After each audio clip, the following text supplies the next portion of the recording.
ভাই আসসালামু আলাইকুম। ওয়ালাইকুম আসসালাম। রে তো দেখি না এলাকায় তো ছোট ভাই ডাকো। ভাই ওগরে তো দেখি না। ওই দেখ বড় ভাই ইসলামি দিতে আছে, চল যাই। ওই কাকা চলো আইসো ভাই ইসলামি। খুশি সবাই? আচ্ছা। দেখতে বন্ধু আই। বড় ভাই আসসালামু আলাইকুম। ওয়ালাইকুম আসসালাম। এই বন্ধু কোন জায়গায় আলি? না থেকে দেখুন না। লাও লাও তুমি ওই বকশিস লও। আহো আহো। আমার সালামি ভাই। হ্যাঁ এই যে এটাই তোমার সালামি। তো সবাই পাইছো তো? জি জি। আচ্ছা।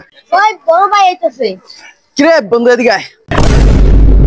আরে বন্ধু এতদিন পর কইতে এলি? ওই বেটা ওই দেখ বড় ভাই আইতাছে, চল বড় ভাই থেকে সালামি নেই। হ্যাঁ বেটা বড় ভাই সালামি দেয় না, বড় ভাই একটা কিপ্ট। দেখ বন্ধুরা, সালামি কিন্তু সব না। মুসলমান মুসলমানকে সালাম দেয় মানুষের আত্মশুদ্ধির জন্য। মুসলমান মুসলমানকে সালামের মাধ্যমে দোয়া কামনা করে। আজকাল আমরা মুসলমানরা শুধুই ঈদের দিন সালাম দেই, ঈদ মোবারক, আসসালামু আলাইকুম।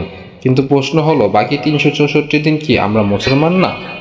সালাম কেবল একটা শুভেচ্ছা নয়, এটা একে অপরের জন্য দোয়া। আল্লাহর রহমত ও বরকত তোমার উপর বর্ষিত হোক। আজ আমরা সালাম ভুলে গেছি, তাই আমাদের মন থেকে ভালোবাসা হারিয়ে গেছে।